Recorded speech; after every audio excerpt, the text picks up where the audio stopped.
Wild, motherfuckers! Little flippy guys. Little flippy guys. Flippies. So, Dude, hello there, everybody in the Double Deuce audience, the Deuces Wild audience. I yeah, am coming from my normal parked at my desk chair, and you are coming from the a. sh- the shitter in my RV. Ha! He's coming from the bathroom in the RV, and literally Colton and those guys are practicing right outside. So he said, "Hey, look, I gotta at least see some of the practice, so we won't be too crazy long tonight." No, but there's a lot to talk about, Thrill, and I am fired up that Colton's out here practicing with the boys, the Auburn Aces boys. So, long story short, there was probably I think like 3, 4 of those kids, four, I believe, that played at different times throughout the fall with Let Them Play. And so he's actually going to go play with the Aces this weekend. And one of the big things about being a local team, because these are all some of the best players in the Sacramento area, many of the best actually. And one of the great benefits is actually being able to practice. And so these on-field practices, and then when the head coach Joe Graham, he's actually a scout, I believe, is still at the Brewers. But anyway, when he reached out about potentially playing this weekend, and then there was a mention of a practice, I'm like, dude. I mean, the games, yeah, great. It's cool to get the reps, but practice, yeah, let's go. Yeah, And it's it's one of those things that you and I have talked extensively about over and over. We don't do it enough, right? Like kids these days are playing way too many games and they're just not practicing enough. right. And you know what? I mean, you and I have talked about this before in the past, and Josh, Tommy, Luke, those guys, Mike, Big Mike, they've all heard it from me. But I mean, these kids that are playing travel ball, it's just like, hey, look, dude, come play with me, that kind of thing. And nobody teaches the game. Nobody teaches, Mm-mm. hey, you got to be over here on this play, and you got to be over here on that play. And so we did it not only in high school, but then in college, we went over like game mistakes. And that's kind of where you learned the game. Then I get into major leagues, and we got the round robin, at the table, and guys are bringing beer, and the veterans, basically got the mic and say, "Hey, look, you didn't do this right. You should have been here. Why were you looking for this pitch? Why did we throw this pitch to that guy?" And that's how we learn the game. So now practice, especially for guy like Colton, his age group, and all that, not only do you get a chance to know your teammates because it's new dudes you're playing with, but then on top of that, you get a chance to reinforce some of these things that you and I've been talking about. It's huge, man. It's just being able to go over game time situations. And Thrill, the one thing that we do with our Let Them Play squad is before every single tournament, I'll spend at least an hour going over double cuts, cuts and relays, pop up priorities. Huge because you have a lot of kids. Sometimes when the kids haven't played together, you have a second baseman that's scared to call off the first baseman. We actually had this scenario happen in one of our games last weekend where the ball was hit. The first baseman called it early, and it immediately, as soon as it hit, I knew it was the second baseman's ball. But because the first baseman called it early, he lets the first baseman have it. It's in a really difficult spot, a really difficult catch. He misses it over his head, where our second baseman comes over and he's kind of sitting there going like, "Man, I should have called for the ball, but Yeah, he didn't."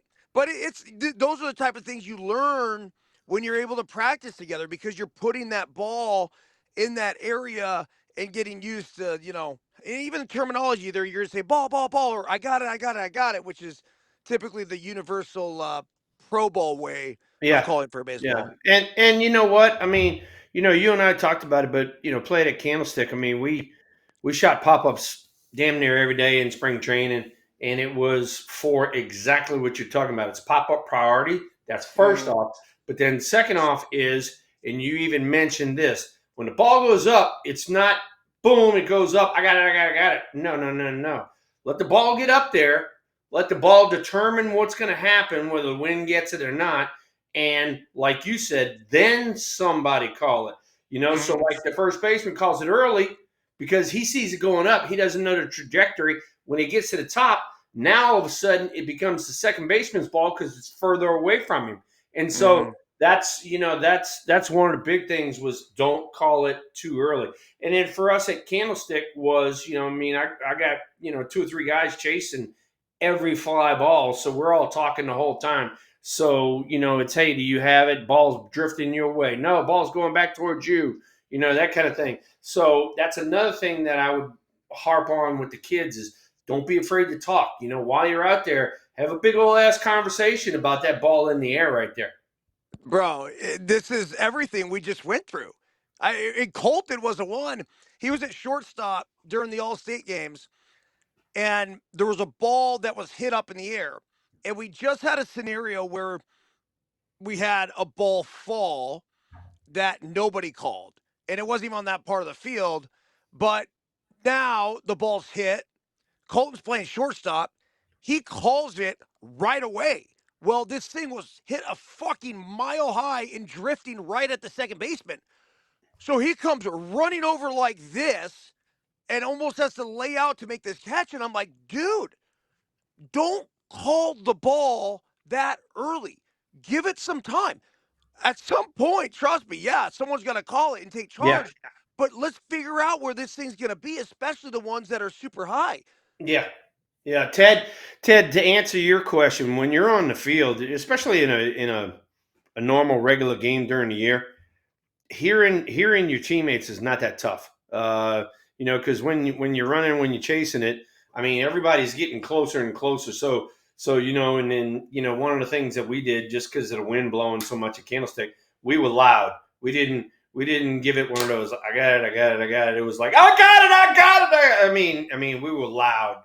Yeah. So it's not that hard to hear on the field. And Linda, just for your info, this old T-shirt right here. It's the old tip of the cap to the Boogie Bear. This is Clark and Mitchell, 1 and 2 in the NL MVP voting as teammates. The only third time in the history of baseball to do that. Boom. What were the other two times? Oh God, I knew you'd say that. I don't know. Why don't you guys look it up on the computer? Mantle Maris had to be one, Had to two, be in Mount Maris '61, one, and right? then uh, Maybe I don't Babe know. Ruth and somebody. Yeah, yeah, Yeah, I somebody. mean, it really is rare Hey, because usually when a guy's the MVP, he sticks out so much on his team, yeah, right? That yeah, he's able to get that attention and the accolades and everything else. But to have a guy go 1-2, I mean, that's pretty special, dude. yeah. No, like I said, it's only happened 3 times in MLB history. So, I was part of it. So, I love the Boogie Bear. I talk to him about once a month, and so I'm representing. And you just brought up Babe Ruth, and here is your trivia quiz today. Babe Ruth had. Let me move it over here. Babe Ruth had 10 steals of home plate, more than Ricky Henderson, Lou Brock, and Tim Raines combined. They had 9 total. Come on. So big Babe Ruth, yeah, he got a good jump, got after it. Do you think and if they were straight steals at home, like it's easy to steal home when they throw down the third, right? You get the double Yeah, steal. I don't even think they yeah, should count that as stealing. They should count as a stolen base, but that's not a pure steal at home. right, A pure steal at home is when the pitcher throws to the catcher and you're taking off on the yeah. windup Yeah, or and the you stretch. get a hell of a jump. We did it. Believe it or not, it was a former teammate when I was in the minor leagues. Was Mackie Sasser? Used to be with the Giants, and then he went over Yeah, to the good Mets. throwback. And he had a serious I mean, he had the flips. Yeah, I know. Where We, he go, we don't say we don't say that word around here. yeah, yeah. No, so he would give it one of these numbers. He'd be on his haunches, so he hadn't come out the squat yet. And instead of whammo and throwing the ball, he'd go ooh ooh ooh. It was always 3, and then he'd lob the ball back to the pitcher. And so what we kept doing was at third base, we'd get our secondary, and we wouldn't go nowhere. And as soon as he started the 1, 2, 3, we were like taking a step, and gone. And I think we stole home. I think it was 4 times in one 3-game set Come on. against him. Oh, that's fucking wild, man. Yeah, yeah, You know what else was wild, Thrill? Something that obviously has been making its waves around not only the baseball world but the sporting world. Guardians Emmanuel Clase and Luis Ortiz indicted on charges linked to illegal sports betting. Now, basically, what happened here is that both of these guys were arrested. I'm not sure if they've gotten to Clase yet, who was out of the country. I imagine at yeah. He was home he was in out the of the Dominican. country, and then Ortiz, they got him at the airport, and he had to post a 500 grand bail. Holy shit, man! I mean, And this is the real deal. Like this is something that it carries a sentence here up to 65 years. So 20 years for wire fraud, 20 years for honest services wire fraud, 5 years for conspiracy to influence sporting contests by bribery, and 20 years for money laundering conspiracy. The activity allegedly began with Clase in or around May of 2023. Ortiz joined in June of 2025. According to the indictment, Clase's conspirators totaled more than $400,000 in winnings. Ortiz's totaled more than $60,000. Clase allegedly coordinated with the co-conspirators on occasion during MLB games. The investigation found he often threw rigged pitches on the first pitch of an at bat and typically well outside of the strike zone, even in the dirt, to ensure the pitch would not be called a strike. He sometimes received, quote, bribes and kickbacks from the bettors. The document reads, and sometimes provided money to the bettors in advance to fund the scheme. Now, Ortiz allegedly colluded with the co conspirators before his starts on June 15th and June 27th to throw predetermined balls. According to the indictment, the bettors agreed to pay Ortiz $12,000 for throwing the rigged pitches, and Clase $12,000 for arranging the ploy. Clase withdrew $50,000 in cash before the June 27th contest and sent $15,000 to a co-conspirator to wager on Ortiz's predetermined pitch. How fucking stupid can you be? that's the one thing that everybody watches. I mean, they watch the trends in the betting and all that sort of stuff. And when all of a sudden the betting goes through the roof on whether you can throw a pitch that's a strike or a ball, come on, dude. I mean, come on. That's unbelievable. And on top of that, you're talking about guys that are making freaking millions of dollars, and they're gonna what? They're gonna throw a pitch for 12 grand to give you a freaking little some 12 grand. Come on, what kind of fucking moron are you? It's sad. I hope it's not true. Unfortunately, all of the evidence right now seems to be stacked against both of them. Now, I Yeah, know they've both come out and have said that this isn't true.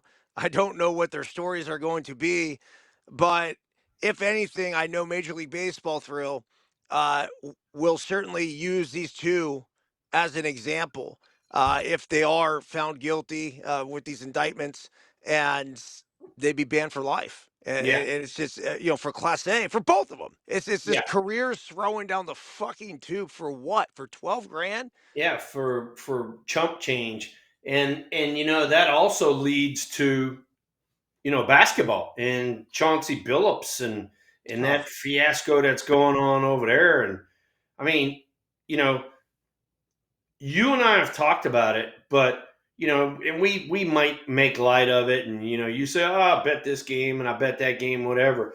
But I mean, it is. I mean, first and foremost in your contract and in some of the stuff that's put in the clubhouse. No betting on baseball. No betting on basketball.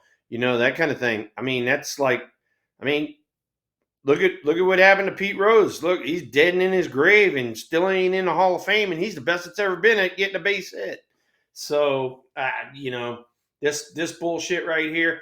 The more they allow all of this advertising, and you can bet during the game, and you can do this and do that, the more that this shit's gonna come around. I'm just telling you that right now. That's dangling the carrot and in front of the horse, and he's gonna go get it.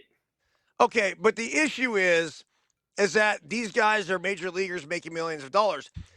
I almost, in a very twisted way, could understand how or why a college student who's not making shit would get caught up in something like this. Now, I don't say that I understand, then that's the right thing to do. Fuck no, of course not. Just the integrity of it is piss poor, bottom barrel, the worst of the worst, right? I mean, this goes beyond the cheating stuff. Like it's just Yeah, it's horrific. But man, to think that big leaguers making yeah, millions of fucking like I've always said, this will never infiltrate a big league clubhouse. Will never infiltrate the NBA. Will never infiltrate uh, the NFL, hockey. These guys, the gamblers can't pay them enough fucking money to do this, right? They're not going to make enough money on one single game. Uh, the only way, realistically, that they could get away with some crazy, crazy shit would be to somehow throw the Super Bowl. Seriously, whereas yeah, like it wouldn't get red flagged, and it would it would be like, okay, there's such a massive amount of dollars bet on this, uh, but anybody who would have any sort of real impact on that game still would never fucking take any sort of bribe or anything else. It's yeah. just No, wild. no. It's And wild, then man. that leads to like suspicion of everything. I mean, like now, if a guy shoots a three and shoots an air ball, like wait a second, or a receiver coming across the middle and there's a pass, I mean, right smack in his hands and he drops it and you go, wait a second here. So I mean, it leads to now people are going to be like, what's going on here? Yeah, But because I you mean, could bet on unders on like a player, right? You could bet on the under amount of points that he has. So all that guy's got to do is not fucking shoot. yeah, no, agreed. But anyway, hey, a friend, talked to him a few times over the course of the year, is Stephen Vogt, and congratulations on Manager of the Year. Very nicely done for the Cleveland Indians, not the Guardians, the Indians. They've been the Indians for 150 years. They're still a freaking Indians. Nice job, Stephen. Hey, President Trump's trying to get the Indians' name back. That's what I'm talking about. That's what I'm talking about. Guardians. What the hell are we guarding? I still don't know what a guardian is. What are we guarding? What are we guarding? The Rock and Roll Hall of Fame because it's in Cleveland? What are we guarding? I don't know, but they have a graveyard across the street I did from not that know that. I did not know Jacobs that. Field. Yeah, yeah, it's actually kind of cool. I And went so walking while through. we're I on went it, walking through it at night. yeah, and then while we're on it, you got your friend Pat Murphy with the Brewers and Manager of the Year. Congratulations, Pat. Congratulations. Well, it's certainly well earned, and it's interesting because we talked about Stephen Vogt and the run that the Cleveland Indians made at the end of the year. They were dead in the fucking water, and they had to deal with the Ortiz situation, with the Emmanuel Clase situation. Yeah, I just think about the vibes and the energy there. The life just sucked out of that clubhouse. But then they catch lightning in a bottle and chase down the fucking Detroit Tigers yeah, in the Central Division, yeah. and I believe they ended up winning it, right? Yeah, I think Uh, they did. Yeah, I think that was right. Golly. And then, then Murph and the guys at the Brewers, I mean, you and I talked about it. No legitimate, like, big, humongous all star, or, future Hall of Famer, nothing like that. Just a bunch of dudes that were playing the game the right way and making contact, putting the ball in play. Pitching staff was being aggressive. And, they kind of made short work of everybody there towards the end of the season. Yeah, a fantastic year for obviously the Milwaukee Brewers. It's hard to stay relevant, man. It really is. I mean, year in and year out. So they have a list of the MLB award winners. You got the Gold Gloves. You got I'm gonna Yeah, the go. old Gigantes had the battery mates, Patrick Bailey and Logan Webb, both win a Gold Glove. Patrick Bailey, number 2 for him. Logan Webb, first one for him. Another congratulations to you, Gigante dudes. I know that Logan was extremely proud of his because he really worked hard during the offseason to kind of speed up his times to home plate. He's a sinker baller, field his position, just be actually more athletic. And he winds up winning the Gold Glove. So, congratulations, Logan and Pat. Should Logan Webb be the captain of the San Francisco Giants? Yes. You know, Interesting. I'm a big believer, especially in baseball, of having like a captain and a pitching staff and a captain and the everyday players. Yeah. And for my kind of fancy, I guess you'd say, Logan Webb would be the pitchers, and Matt Chapman would be Chapman. the position players. And I mean, those two are the guys that run kind of the team, run the clubhouse, and yeah, they're two really special individuals. And I like the co-captain thing too, because the onus doesn't fall on just one dude, right? So if you go out, you have a shitty year, and it's like, oh, well, it's the captain's fault, right? Say if the captain got hurt or didn't play up to his potential or he had a meh year. I like how you said it too, though. One from the pitching staff and one from the position players. Because as you and I both know, it's kind of like an offense and defense in Yeah. fucking football, man. You spend all of your time with that group, right? And Yeah. those are your dudes, and you're the leader amongst that group. But collectively, it was. Now I got along with everybody, and I did, communicate with the bullpen. And Brandon Lyon was one of my best friends when I played. Spent a lot of time with him. Dan Herron, who was a starting pitcher, was one of my best Yeah. friends. Barry Zito Yeah. was one of my best friends. So I mean, I was kind of all over the map. But the reality of the situation is, position players spend time with position players. Pitchers spend time with pitchers. Well, and then another thing too is, I mean, and I hate to put it this way, but a pitcher, if you're in the bullpen, you might not see the field for a few days, and then especially if you're a starting pitcher, you're going to see the field once every 5 days. Whereas the guys that are running out there every day, they're on a roll. So I think that there ought to be somebody who sets the example for the pitching staff. Somebody sets the example for the position players. Yeah, I totally agree with that. All right, so the Platinum Glove Award winners went to Bobby Witt Jr. of the Kansas City Royals, of course, young up and coming superstar. You played with Bobby's father, Bobby Witt Sr. What was he like? I played with Bobby Witt Sr. on the Olympic team, and I played with him in Texas.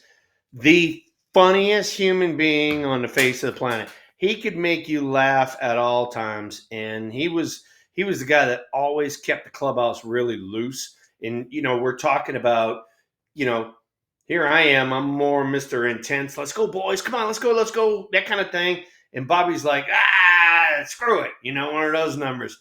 And we complimented each other really well, and he's so fun to be around. Plus, he was a great pitcher on top of that. And then I'm really glad to see his son, who I watched grow up. I'm glad to see him, step up and be a stud in the major leagues now. Dude, what is that like? Because Bobby Witt Jr. is arguably, it's not arguably, he's a top five player in the game of baseball, like for Yeah. sure. What was it like watching someone like that grow up, right? Like You see him running around the clubhouse and Yeah. all this other shit. And next thing you know, he's fucking on the field, man. And this guy's ruling the American League. Yeah, no. And I mean just the way he went about it. I mean, he's a little, like you said, a little kid running around the clubhouse and all that. And then, a few years later, he's in high school. And, you know, Bobby and I were talking one day. He goes, "Hey, dude, my son's legit." And I go, "Oh, really?" He goes, "Yeah, he's the real deal." And I was like, "You ain't bullshitting me, huh?" He goes, "No." He goes, "He's a stud." He said he's much better than me. And I was like, "Oh my God." So that's kind of funny how guys talk like that. Yeah, but dude, former big leaguers, you know this. They never say that shit. No, and You they don't say it, I They mean, like, never say that shit, man. Like you've never heard me say, "Oh, Colton's fucking legit, man." And dude, he was on the 12U USA team. He's yeah, done really, really well. He's yeah, really fucking good. But if anything, like I'm always trying to pump the brakes, right? Like, right. hey, because I know the process, man. I know how much of an arduous journey that it is that I don't want to overdo it. And I want him to love it, right? So I don't want to put any extra pressure on him or anything else. He's already going to have it because he has my last name. But it's so rare when you hear a former major leaguer when I ask about their kid, like, "Hey, man, how's it?" And then, like Juan Pierre, I just ran into him out at the All State thing, and he was coaching the Florida team, and his kid's fucking legit, right? But I Yeah, asked Juan, like, "Hey, how's your kid?" And Josh, I believe his name is. He's like, yeah, he's all right. He's coming to his own. It's not quite there yet physically and this and this. But Burnsy, man, he's a grinder. Loves to play. Plays the game the right way, and just all those things. He goes out there, dude. Josh Pierre took the mound against Texas National and fucking beat him. And they were the favorites of the tourney. And then on top of that, dude was in the top 10 for top performers. It was cool to watch. And so that's just like a perfect example of a former big leaguer, saying, hey, but you go on the scene now, Thrill, and you see these kids. Some of these kids are just grown ass men in such an early age that yeah. it's No, kind of you're right. hard to really gauge where You're where right. your kid is. But if anything else, I think all of us are pretty reserved. So to hear Well, Bobby Witt Jr. say that about, or Bobby Witt Sr. say that about Bobby Witt Jr., you knew he was fucking special. yeah, no, and I mean, the deal is, as you well know, I mean, these guys that have all of this talent and this studs and all that sort of stuff, you don't know how it's going to play out a few years down the road. No. You don't know if this kid that's in high school throwing 95, 96 or whatever, if when he gets into pro ball, if he can find the strike zone, he might be a flame out, one of those numbers. But to do the journey like you just got through talking about, the arduous journey, and Yeah. then make it, and then when you make it, it's like, oh, wait, wait, wait, wait, wait, wait. Let me bust my ass and be one of the, like, as you said, top five in Yeah. the whole sport. It's like, Yeah. whoa. Well, fucking think about that because the Blue Jays they had Bichette's kid and they had Biggio's kid. And so you're essentially dealing with And like two Vladdy's kid. and Vladdy's kids. So basically three Hall of Famers kids, right? Yeah. And you didn't know which one was gonna be the best. At least I didn't, right? Just from a spectator. You're like, oh, dude, I like what Biggio's, got. I like what Bichette's got. You like what Vladdy's got. And then obviously it's been Bichette and Vladdy who have taken their game to the next level and still with the Blue Jays. I know Biggio, I believe he's still in the league with somebody else now. But it's hard, man. Like even Roger Clemens' kid was with the Twins this year, and he had some really great moments throughout the course of the season. And what would be any parent's just fucking dream to have their kid do what he's doing. In the back of my mind, distorted, I'm wondering if Roger's sitting there going, "Yeah, but fuck, man, he could have never touched me." I don't know, right? Like, I don't know. But I know, and that's like Nolan Ryan's kids, both of them played ball, and they came through the minor league system, but just couldn't crest that hill. And, I mean, now he's taking care of them, and they're in minor league baseball and their executives and stuff like that. But it just that it's a different animal, dude. It's a different animal. So Yeah, hey, it we're certainly talking is. about some of the stuff. We got off topic just a little bit, but um, Bruce Bochy is coming back to San Francisco Giants as a special advisor. I know that you know him and Dusty Baker are going to be kind of a big part with Tony Vitello, the new manager of the Giants, who are coming out of college. And so Tony's going to probably be able to bend their ear a little bit, get some info from basically two Hall of Fame managers who are special assistants with the Giants now. Justin Verlander, Wilmer Flores, and Dominic Smith all chose free agency. Hmm. And Mason Black, who had a little bit of lead time the last few years, he scuffled a little bit in AAA. He got traded to the Kansas City Royals for a kid by the name of Logan Martin, who was 8-4 in high A ball. So yeah, so there's been a few little changes. I know we picked up a left-handed pitcher from the Reds, and there's somebody else I'm missing. But anyway, I don't know. I do know that Nick Kurtz, the kid from Wake Forest, who had a fucking monster year for monster. the Oakland Athletics, which I'll continue to call them until they actually move into their new home. Well, Uh, that's like the Indians. They're always going to be the A's for me. So too bad. oh yeah, always the Oakland. You know what? I gotta give Sac some love though. You call them the Sacramento Athletics, but right now they're actually known as just the Athletics. So it says athletics first baseman, athletics this, athletic, like at no point does it say Sacramento, Las Vegas, or Oakland. Really, Bro, why do we have to be so politically fucking correct, man? it's such bullshit.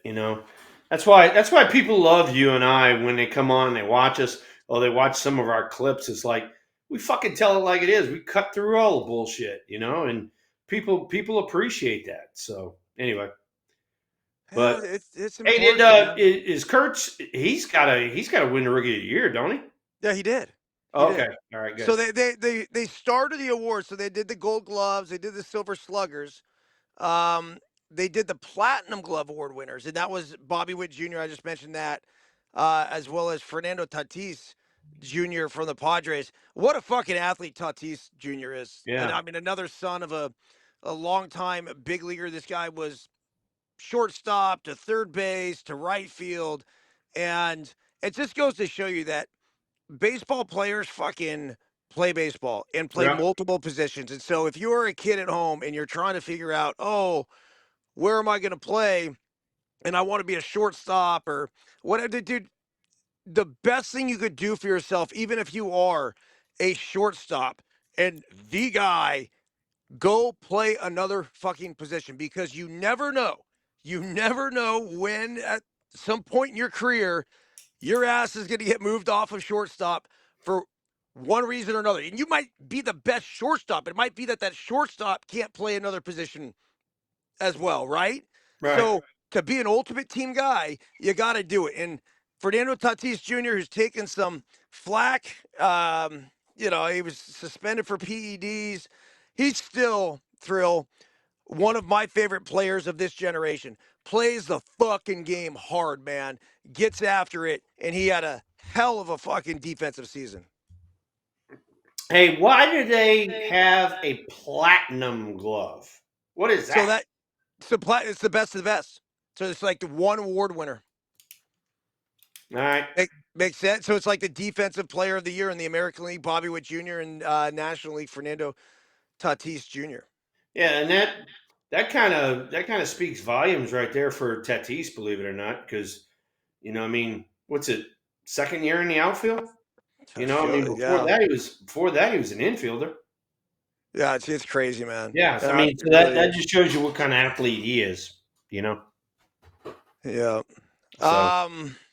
hey, speaking of another Padre, This came from Trey Clark, another one of our trivia quizzes from Trey Clark.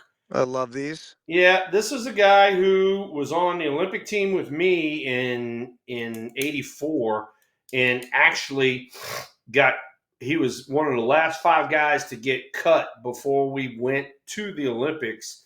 And the reason being because he had to go back to school and get eligible because he had fucked around a little bit during the year as far as schoolwork. But Ken Caminiti, third baseman for the San Diego Padres, was the MVP in 1996, and it's the only time a Padre has been an MVP in franchise history. Really? Only time. So once again, Trey Clark comes through with a trivia quiz for the thrill. Yeah, he's got great trivia each and every single week, Thrill. Yeah. Hey, so I'm taking a look at this. This just popped up. It says World Series champion manager says the Giants hiring of Tony Vitello is, quote, insulting. Let me get into this. World Series winning manager Joe Madden weighed in on the San Francisco Giants hire of Tony Vitello, who had no professional experience, saying that such a move is insulting to those who have spent their entire career paying their dues. Quote, quite frankly, I'm using the word insulting only from the perspective that it appears as though you don't have to have any kind of experience on a professional level to do this job anymore. Madden told KNBR in San Francisco. When I was coming up, you had to have all that. You had to like go through the minor leagues. You had to ride buses. I was a scout. I started in 1981. I finally get a managerial job in 2006. I mean, there was a rite of passage, a method to get to that point. Quote, so I think that somebody could just jump in there and do it. You took some 20 some years to be considered qualified to do. And it's insulting. Your thoughts, Thrill? I can get where Madden's coming from there. I can definitely Mm-hmm. get it because I mean, you know, God bless all of the minor league managers and coaches that have been out there and they've been toiling in the minor leagues for 15, 20 years. God bless those guys. And to see somebody get hired out of college and then basically just bypass them without paying their dues, I can understand why people like that, like Joe, would say those things, or people are definitely thinking those things. So I mean, I get it, but you know, Buster and Zach Manassian, you know, those guys, they get paid to do a job, and this is the job they decided to do.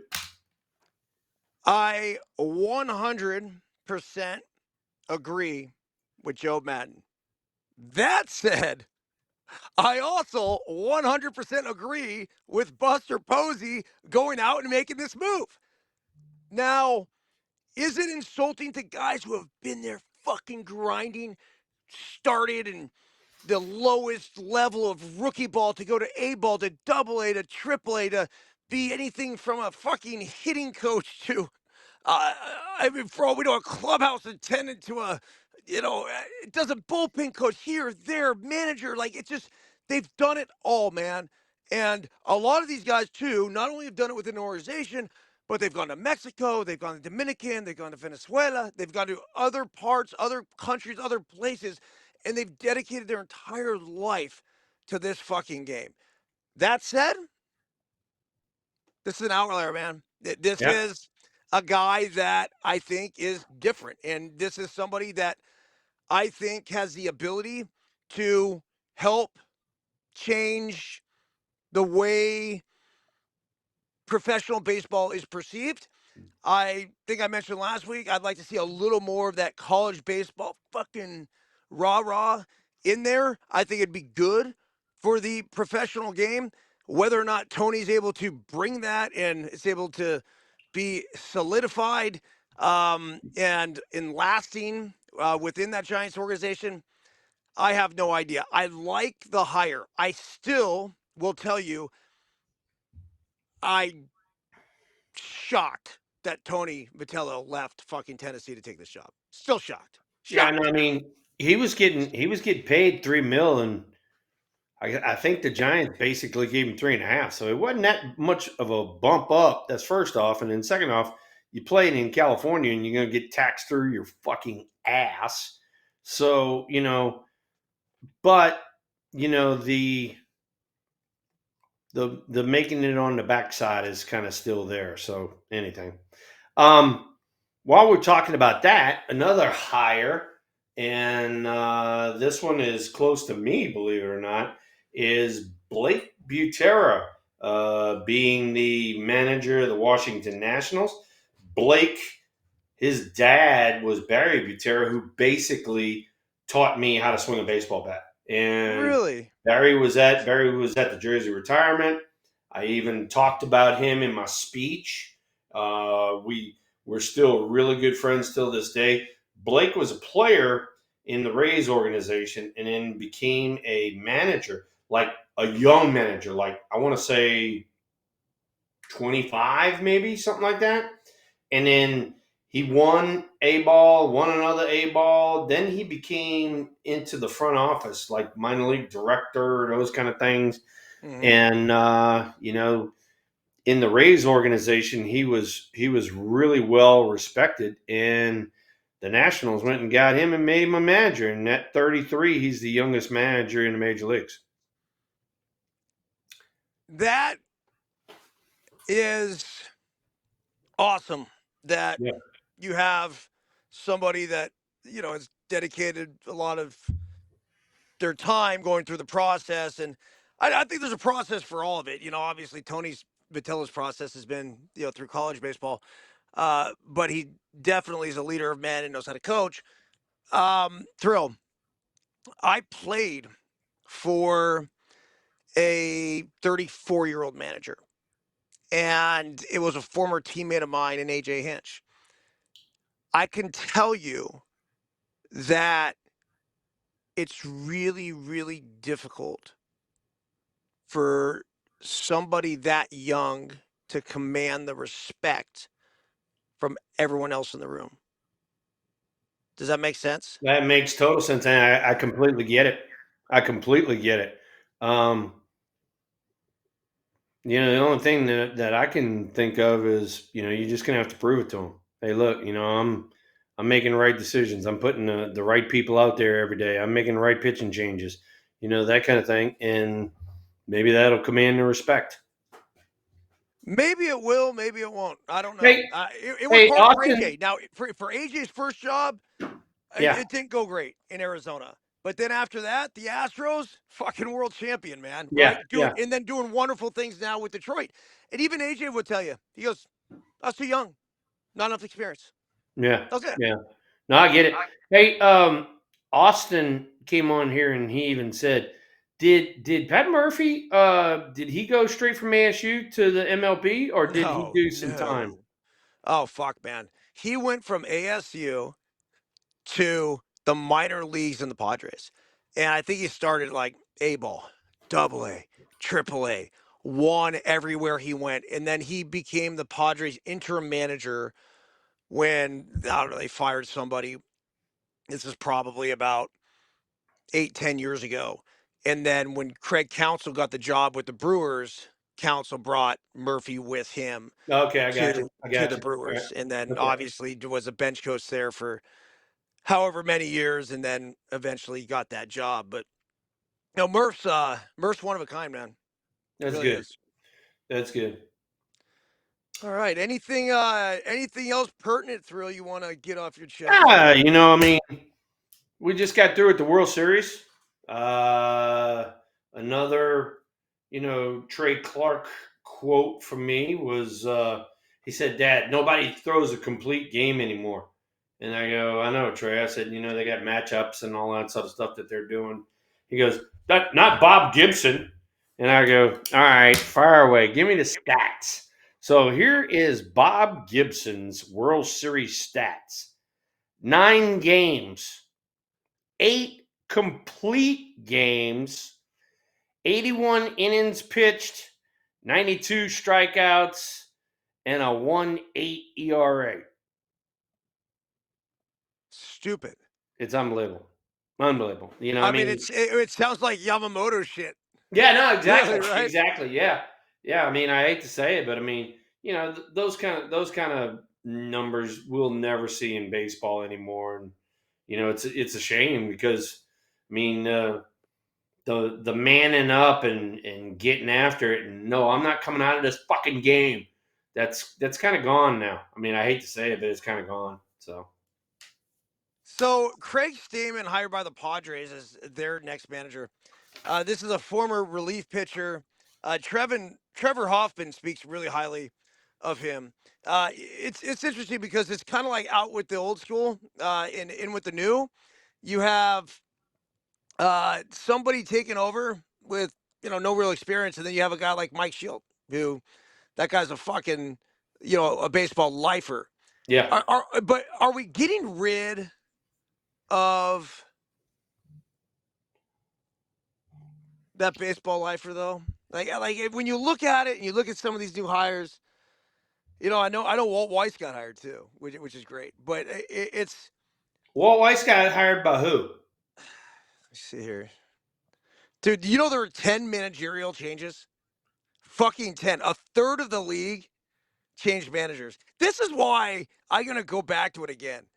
But this is why the Tony Vitello Linda thing's put just on there. Atlanta hired him. yeah. There you go. Okay. Yeah, he's a manager, bro, and well earned, well deserved. Like this guy's been around fucking everywhere. I had him in Colorado way back in the day. So, Well, I played it. I played against him. You know, when he was with the A's the whole time. of course, So yeah, good dude, man. yeah. Always really good to me, and yeah, 61 years old, fucking manager of the Yep. Atlanta Braves. I Yep. mean, what a great job too, right? Yeah. Like they No. wanted they surely wanted a guy with a little dirt under his cleats. Yeah, I like that too. I would. I honestly, if you and I we were going to hire somebody, I want someone with some experience. I want someone who's lived some life. I want someone where my players can look up to him Yeah. Well, and I can tell you one thing right now. I mean, you know, I talked to Vitello on the phone, and he said all the right things, and so I'm looking forward to seeing you know what he features. But then again, we got a lot of great baseball minds at his disposal. Between Bochy and Dusty Baker, and even Buster for that matter. And you know, use it, bounce it off those guys. Don't think that you're going to step in here and I'm going to know everything that goes on in pro ball coming out of college. That ain't the case. I mean it's grossly different. It Yep. really is. Yep. But we'll see. We'll see what happens. I'm looking forward to it. It ought to be fun. So Okay, so there's also an article here. It says at least 3 members of the Giants staff are returning under new manager Vitello. President of Baseball Operations Buster Posey told reporters at the GM meetings in Las Vegas on Tuesday that assistant hitting coach Oscar Bernard, Major League Quality Control coach Tyra Amatsu. Amatsu, and bullpen catcher Elizer Zambrano will return to the Giants in 2026. First base coach Mark Hallberg and catching coach Alex Berg could also be retained, though the club has given them permission to explore opportunities with other teams. The state of San Francisco's coaching staff has been in flux ever since the club decided to dismiss Bob Melvin and bring in Vitello. Most of Melvin's lieutenants, including bench coach Ryan Christensen, who I love that guy. Yeah. Third base coach Matt Williams obviously got a lot of love there. Pitching coach JP Martinez, bullpen coach Garvin Alston, and assistant hitting coach Damon Miner are no longer on the big league staff, giving Vitello an opportunity to add some new voices to the Giants' coaching ranks. What about Pat Burrell? It doesn't say anything about him. Okay, Pat Burrell is also expected to remain in the organization in some capacity, it says, though he probably won't stay on as the Giants hitting coach. Huh. Interesting. Uh-oh. What we got going on out there? I don't, dude. It sounded like someone just broke into my car. I think Biscuit took his sweatshirt off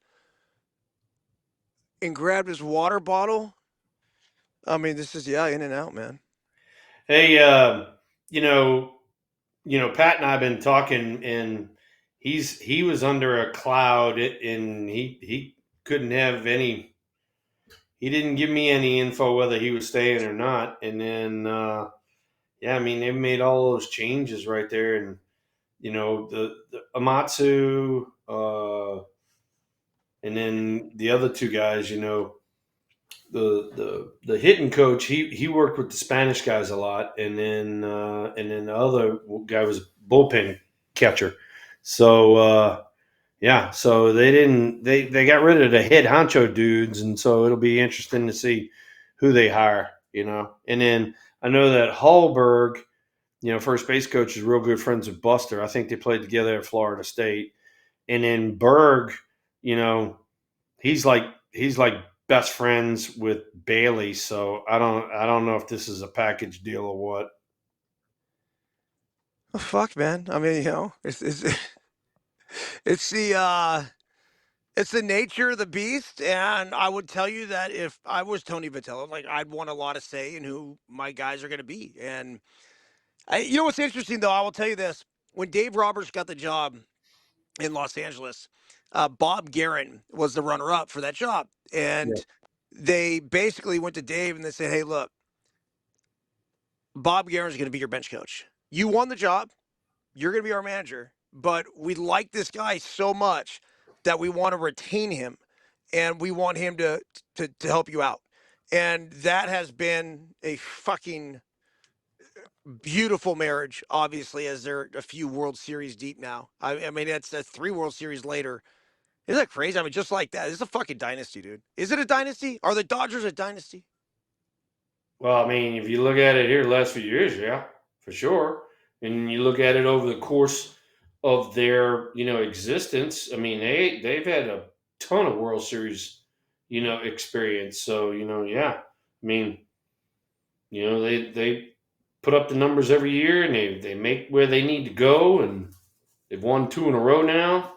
Three out of the last four is that what it is? Three out of the last four. Oh man, it seems like they win every year. So, you know, but the one thing that you even said it was how good of a baseball mind Guerin was, and he's just helped out Dave in that regard, and because I'm such a fan, he was a protege. He and I played the same position. We damn near have the same numbers. Congratulations to Donnie Baseball, Don Mattingly, for his first ever World Series champion. So congratulations, Don. Well, no, Mattingly lost it because he was with the Blue Jays. Oh Yeah, shit. That's right. I'm sorry about yeah. that. My bad. My bad. My No, bad. there's an epic photo of him after the World Series. I knew it was. Put it this way. I saw him in blue and white, and I just thought it was Dodgers. My bad. I'm sorry, Don. My bad. Oh fuck, man, the guy's still bouncing around. He's on a list though. Through I just saw a new list that they had for the Veterans Committee for the Hall of Fame. Yeah, he's on the list, and I'm not this year for whatever Why? reason. Yeah, I don't know. why the fuck are you not on this list? I'm not on the list again. It's the Hall of Fame. It's like I just shake my head at what the fuck they do. So I don't know. Well, let's look into this real quick before we go. I mean, just because we need to bring proper light to it. They have it's is what is it called, the contemporary era? It says Yeah, I mean Yankees they great. try to make up names for it. It's just basically the Veterans Committee, and the Veterans Committee they vote on a like I guess you want to say segment of baseball. So they'll do like 60s and 70s, 80s and early 90s, 90s and 2000s, that kind of shit. So anyway, one of them things, but it is what it is. Yeah, man. I would say though, if Donnie Baseball did get in, that would bode well for you. Yeah, no.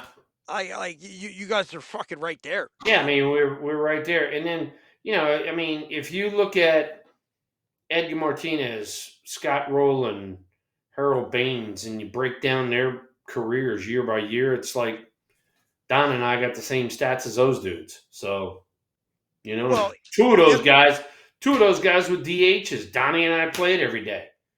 You know? and on top of that, you've got to consider the contribution to the game of baseball that you bring every Tuesday night on Deuces fucking Wild, man, keeping shit real. There you go. There you go. Right? That's it. That's it. That's it right there. Sorry, Don. I apologize. I thought blue and white for whatever reason. I don't know why. I thought you were on Oh, the Dodgers. bro, it's fine. My bad. Andy My bad. was a manager of the Dodgers not that long ago. Yeah, no, no, It's no, and the Marlins too. And I thought with all these job openings, I thought he was going to get one of the job openings too. So anyway, but like you said, a third of the sport has switched managers, and a lot of them have gone in kind of a different direction. So yeah, whatever. All right, hey, man. another thing too. This is another one from Trey Clark. Trey Clark keeps Give coming it to up me, with these Trey. good ones, right? He was talking about when and Bob Gibson and throwing a complete game and all that. He came up with another one in 1971. Fergie Jenkins had 30 complete games, and there were 29 complete games in the whole major leagues this past year. 29 in the whole league. Do you think that will change at all going forward? I do not, because everybody's into this power, power, power. And whenever you get these guys throwing these high fastballs and stuff like that, so many people foul them off that it runs their pitch counts up and they can't do it no more. The guys who are going to be able to do it are going to be guys like Logan Webb, guys who are sinker ballers and have the ball put in play. And if Logan can have the ball put in play quick, he goes later in the game. It's so nice when you have a pitcher go out there and have like a 4 or 5 pitch inning. Oh, is that not cool? Oh, dude, it happened to us this past weekend, and we threw 2 of our studs in the first game. It was a pool play game, but both of these guys were able to go 3 innings, and I didn't want to throw them any more than 30 pitches. Right. And they were at like 30 pitches in 3 innings. It was insane. Perfect. Here, hit it, put it in play, let my defense play, and go from there. And that was what the guys used to do back in the day. I mean, if you talk to Big Daddy Rick Russell or you talk to Kruko, they weren't trying to strike anybody out. They're trying to make their pitch, and they're trying to take the sting out of the bat. They don't want the guys hitting the ball right on the screws. They want to catch it off the hands a smidge or catch it off the end a smidge. Now these guys are freaking whammo, and then how many foul balls do you see in that bat, and you just sit there and shake your head. That's Yeah. another thing too. We used to go through, maybe, no, 40, 50 balls in a game. These guys, Yeah. these guys are going through a minimum 180 balls in a game, and might be going through more than that. As many fucking balls are thrown out the game. I mean, the clubhouse kids. It used to be the umpires rubbed up the balls. Now the clubhouse kids rub up the balls. They rub up 2 bags, and in each bag is 286 balls for one 9-inning baseball game, and there's 15 of them fuckers every night. Yeah, because I heard during the World Series them say in the game, what was it, game 3 that went 18 innings or 17, whatever the fuck it was, they were at like ball number 220, 230. So then they went in the middle of the game, they started rubbing up new balls. Yep. All right, Throw. I'm going to leave you with this, and then just I don't want to get your quick thoughts. Uh, the Hall of Fame unveiled 8-player contemporary baseball era committee ballot. All right, who gives a fuck? Here are the 8 players. Barry Bonds and Roger Clemens are among them. Then it's Carlos Delgado, Jeff Kent, Don Mattingly, Dale Murphy, Gary Sheffield, and Fernando Valenzuela. Now, here's something very interesting. Bonds and Clemens should obviously already be in. Gary Sheffield, as a matter of fact, should already be in. But all 3 of them have ties to PEDs. Right. But Huh. but you have the Veterans Committee voting. You have their contemporaries voting. You don't have members of the press. So Candidates need to, they need to receive 75% of the ballots cast by the 16-member committee to become part of the 2026 Baseball Hall of Fame class. The members of the committee will be announced later this fall, and the voting results will be announced live on MLB Network. Okay. Do out you of that think? group that you gave me right there, Bonds, Clemens are standouts. Of Should course. be both of them should be in. The next 2 are Gary Sheffield and Dale Murphy. Those 2 should be in too. Yeah. Agree. Wow. I told you about Murph, man. The first time I met Dale Murphy, we're in Atlanta, and he gets base hit. He gets down to first base, and I remembered watching Dale Murphy growing up, and I'm like, Jesus, I mean, he was buggy whipping some shit, and he gets on first base. He stands next to me. I go, Jesus Christ, you're a big motherfucker. He was like 6'5". He's this fucking wide. I mean, he's got this fucking baggy ass uniform on, but you can just tell he is a fucking stud. Stud. I had a new appreciation for Dale Murphy from then on out. Good guy. Good guy. I actually still talk to him. I talk to him from time to time. Okay, so what does it say if the 16-member committee keeps Barry Bonds and Roger Clemens out of the Hall of Fame for this upcoming vote? Well, if that happens, then you and I can come on No Filter Network and absolutely blast the fuck out of them. There's no way you can keep them out. How can you keep those 2 You guys can't. out? You How can you already keep those have 2 guys out? PED. You already have PED users in the fucking Hall of Fame. And Yes, you those do. motherfuckers, that 16-person fucking committee needs to goddamn fucking know that and say, if those guys are in, these motherfuckers need to be in. You get them in, it's over, it's done with. You bury all the other bullshit. Oh my goodness, dude. Hey, If they don't the guys, fucking let them in, we the will have guys, a field day on this show. yeah, the guys that are in are admitted users. Admitted. It's bad, man. Yeah. It's bad. Put it this way: you got the home run king, and you got what 7 times Cy Young? Is that what he is? Yeah, 7 times? 7. Bro, it's the greatest. It's the greatest hitter and greatest pitcher of our generation. Period. How can you? No debate. How can you not? How can you not? What is your excuse other than PEDs? That's your only excuse. We are judging this on baseball and baseball talent and numbers. If you're gonna do that, these 2 are fucking shoe-ins. If you keep them out, something's wrong with your fucking ass. Couldn't agree more, Thrill. You and I are on the same page with that one. All right, dude. I'm gonna go watch some baseball practice. And Hey, I'm on for next week. We're good to go. The following week, I will be at the ranch and hunting, but it's going to be a Tuesday before Thanksgiving. Are you busy or no or what? bro, every fucking Tuesday, whenever you want to go on, we Right. go on. All right. Let's Yeah, do this. Let's do next Tuesday, no problems, and then we'll see about the yeah. Tuesday before Thanksgiving.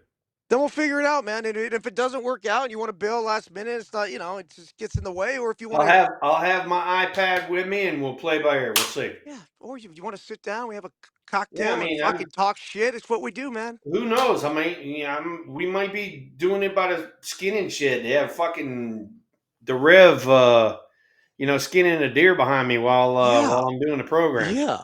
See, that's what we're looking for. All right, brother, man. Good Uh, luck with Colton in practice. yeah, thanks, buddy. Appreciate everyone joining. If you're listening on Apple or Spotify or any of the other major podcast platforms, if you could do us a favor, you leave a review, a 5-star review would be fucking fantastic. And Thrill, we'll see you next week. And for everyone else in the audience, see ya!